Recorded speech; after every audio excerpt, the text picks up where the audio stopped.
जैसी करनी वैसी भरनी।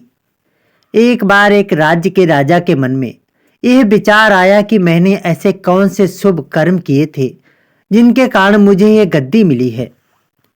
उन्हीं कारणों को जानने के लिए उसने एक दिन राज्य भर से विद्वानों को अपने दरबार में बुलवाया और उनसे कहा, हे विद्वान पुरुषों, मैंने आप लोगों को यहाँ बुलाकर इसलिए कष्ट दिया है ताकि मैं अपनी एक समस्या का निराकरण आप लोगों से करवा सकूं। विद्वानों में से किसी एक ने कहा, क्या है आपकी समस्या? राजा ने कहा, मैं ये जानना चाहता हूं कि किन शुभ कर्मों से मुझे ये राजपद मिला है। यदि तुम में से कोई इस बात को बता सके तो मैं उसे माला माल कर दूंगा। ना बताने की स्थिति में उसे अपमानित करके दरबार से बाहर निकलवा दूंगा। राजा की ये बात सुनकर सभी विद्वान आश्चर्य में पड़ गए। वे सोचने लगे कि राजा को ये बात बताने से तो बेहतर यही है कि वे खामोश ही रहें या फिर उससे कुछ दिन की मोहलत मांगकर यहाँ से खिसकने में भलाई है। कहीं राजा उनकी बात सुनकर संतुष्ट नहीं हुआ तो उन्हें अपमान का सामना करना पड़ेगा। ऐसा विचार कर समय बिताने के लिए उन्होंने राजा से 6 महीने का समय मांग लिया और वहां से चले गए। विद्वान इस चिंता में घुलने लगे कि 6 महीने के बाद वे राजा के प्रश्न का क्या उत्तर देंगे। इसलिए वे सब एक बार फिर एक तालाब के किनारे एकत्र हुए, आपस में इस समस्या पर विचार करने लगे। उसी समय ना जाने कहां से एक बूढ़ा ब्राह्मण वहां से निकला। विद्वानों को चिंता में पड़ा देखकर उसने कहा, रण पूछा तो उन्होंने बता दिया। सुनकर उस वृद्ध ब्राह्मण ने कहा, हे ब्राह्मणों, अब आप इस चिंता को छोड़ दो, मुझे राजा के पास ले चलो, मैं स्वयं उसकी बात का उत्तर दे दूंगा।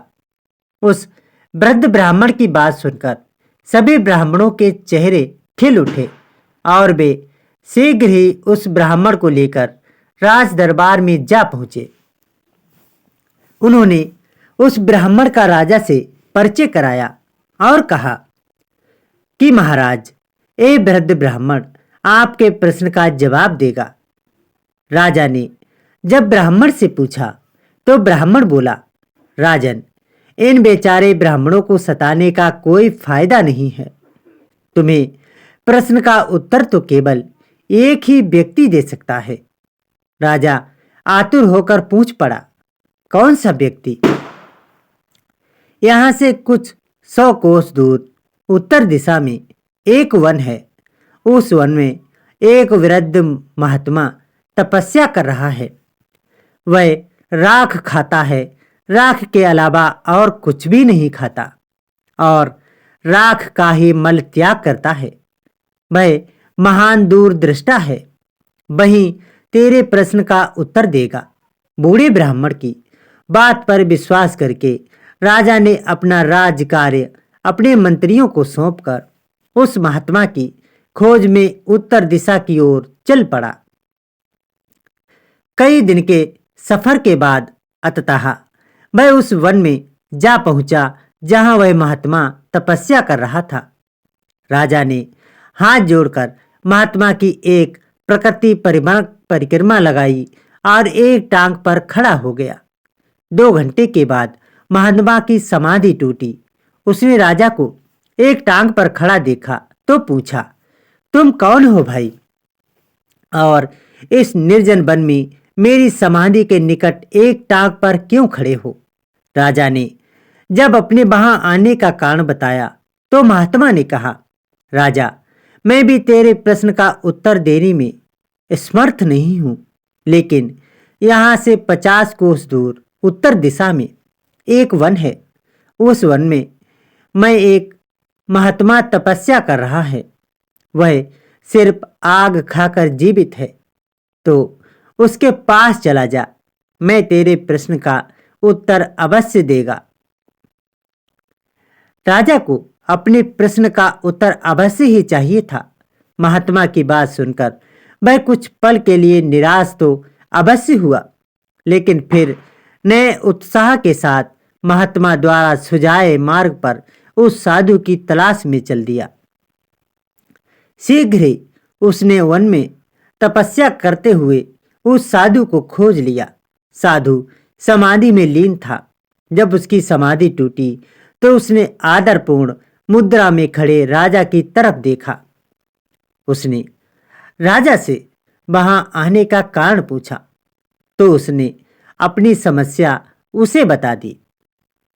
समस्या सुनकर उस साधु ने कहा, सुनो राजन, मैं इतने दिनों श्री तपस्या कर रहा हूं, किंतु अनेक बातें ऐसी हैं जिनका रहस्य जानने में मैं अभी भी असमर्थ हूं। तेरी ये समस्या भी ऐसी ही है। मैं इसका रहस्य नहीं खोल सकता। साधु की बात सुनकर राजा निराश हो गया। उसने कहा, तब तो भगवान मेरा यहां आना बेकार ही रहा। मैं तो बड़ी आशा लेकर आया था कि आप मेरी समस्या का निराकरण अवश्य ही कर देंगे।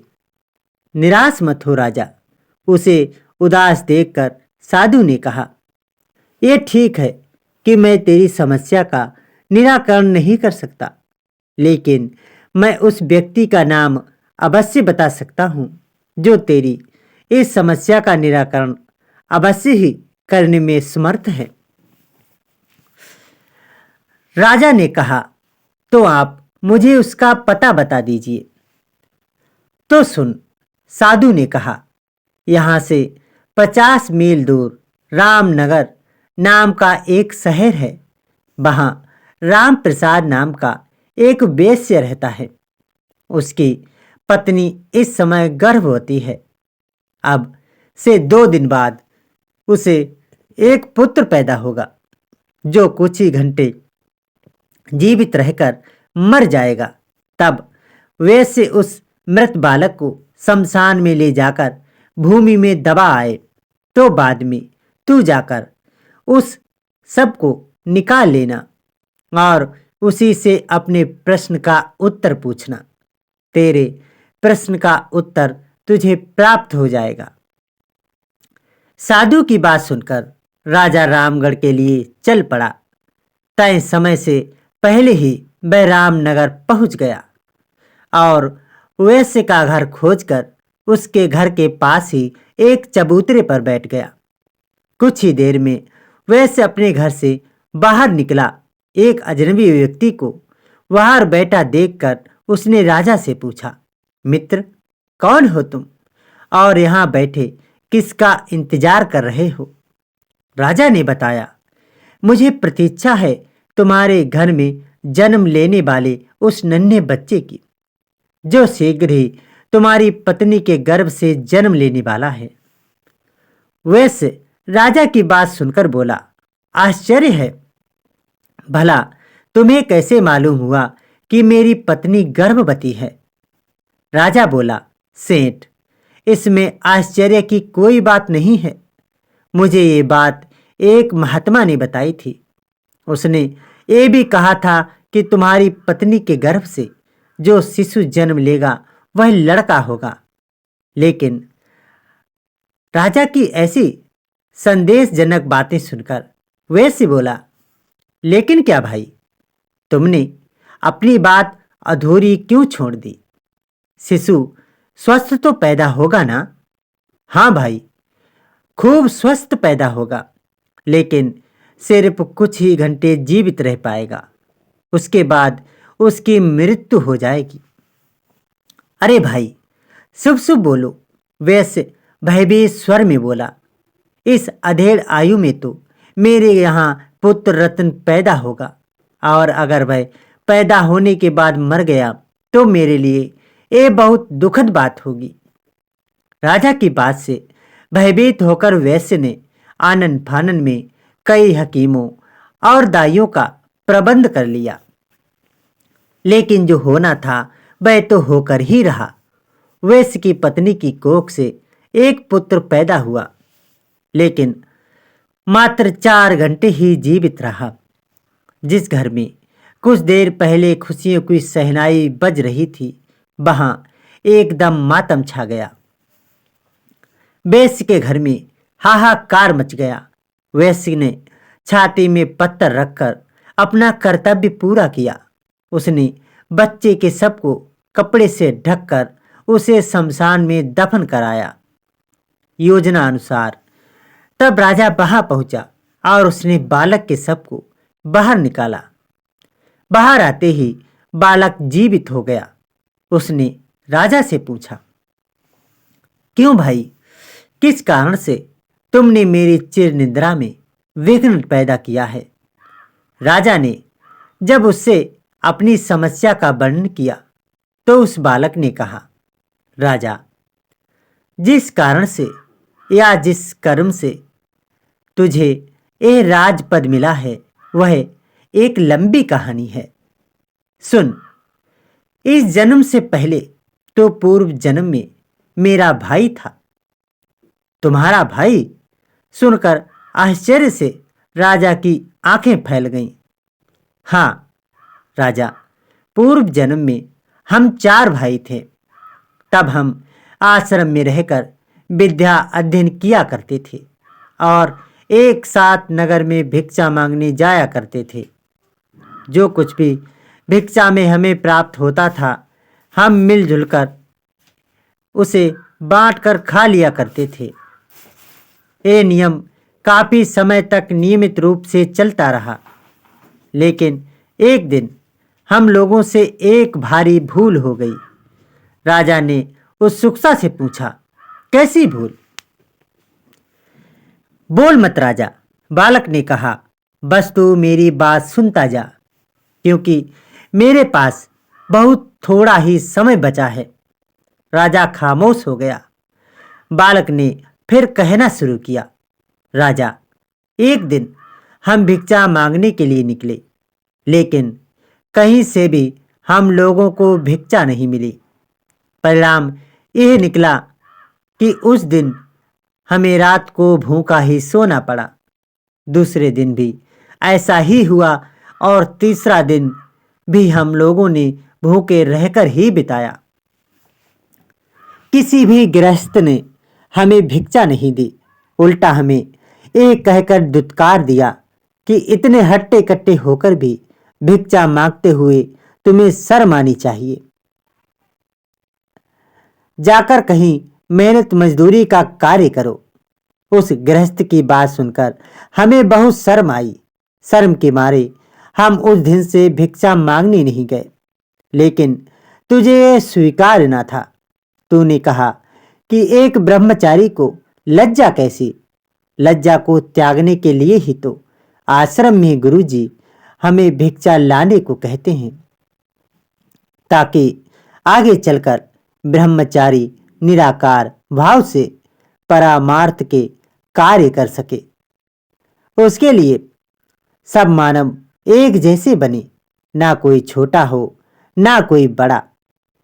मानव मानव एक समान की भावना करके अंदर पैदा हो जाए। बहरहाल उस दिन तू अकेला ही भिक्षा मांगने निकला और इतनी भिक्षा मांग लाया कि जिससे 4 रोटियां तैयार हो गईं। हम चारों ने एक एक रोटी बांट ली और खाने की तैयारी करने लगे। तभी एक वृद्ध ब्राह्मण वहां पहुंचा। उसने अपने भोजन में से कुछ भोजन देने की प्रार्थना की। सुनकर मेरे बड़े भाई ने कहा, अरे ब्राह्मण देवता, तुम कहां से आ टपके? हम तो 3 दिन पहले ही भूखे हैं। मुश्किल से आज एक रोटी खाने को मिली है, उसे भी तुम्हें दे दूंगा तो खाऊंगा क्या? राख। इतना कहकर उसने वह रोटी खा ली। अब ब्राह्मण ने दूसरे भाई से थोड़ा सा भोजन देने का आग्रह किया।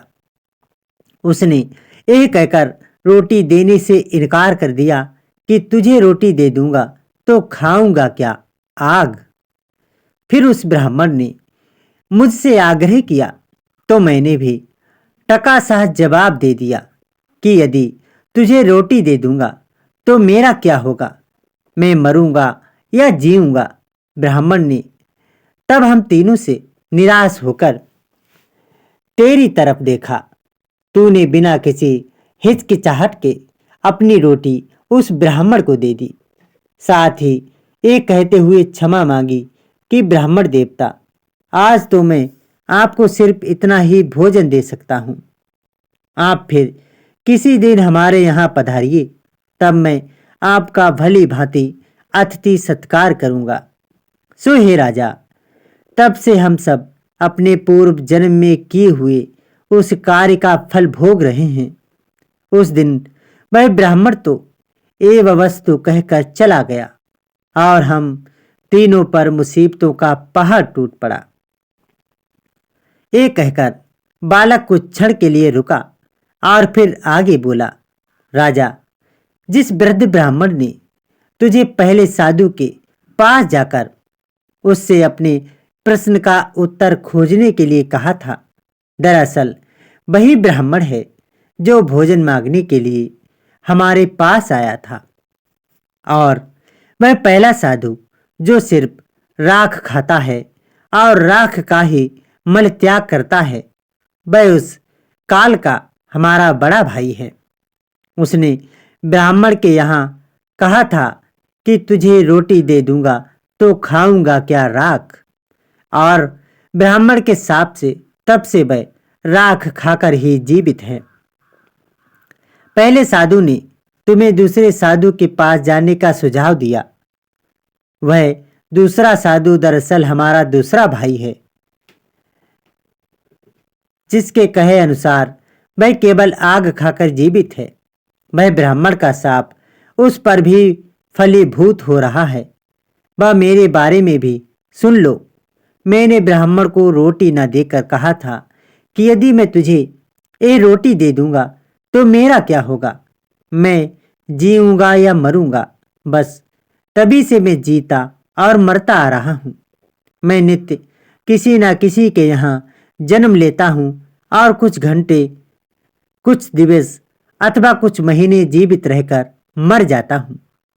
और तब से ये घटनाक्रम नियमित रूप से चला आ रहा है। बालक ने आगे बताया, अब राजा तू अपने विषय में भी सुन। तूने अपने हिस्से की रोटी उस ब्राह्मण को दे दी और स्वयं भूखा रहा। तूने अपने अतिथि धर्म का पूरी तरह से पालन किया और उन्हीं शुभ कर्मों के कारण इस जन्म में तुझे राजा बनने का मौका मिला। इसलिए तेरे लिए अच्छा यही होगा कि तू अपनी प्रजा की, गरीब असहाय लोगों की और जरूरतमंद लोगों की भरपूर सहायता कर, परोपकारी कार्य कर, ताकि तेरा आगामी जीवन सुखमय बन सके। इतना कहकर बालक एकदम चुप हो गया। उसकी आंखें बंद हो गईं, पाड़ी मूक हो गई और उसकी गर्दन एक ओर लुढ़क गई। राजा समझ गया कि सिर्फ इतनी देर के लिए ही यह जीवित हुआ था और उसने बड़ी सावधानी के साथ उस बालक के शव को फिर से भूमि में दबा दिया और घोड़े पर सवार होकर अपने राजमहल लौट आया। दोस्तों, आज की ये कहानी आपको कैसी लगी हमें कमेंट में ज़रूर बताइएगा। साथ ही चैनल पर नए हैं तो चैनल को सब्सक्राइब अवश्य कर लीजिएगा। दोस्तों, वीडियो पसंद आई हो तो वीडियो को लाइक करना ना भूलें। तो मिलते हैं अगले वीडियो में। तब तक के लिए अपना और अपने पूरे परिवार का ख्याल रखिए। धन्यवाद। राधे राधे।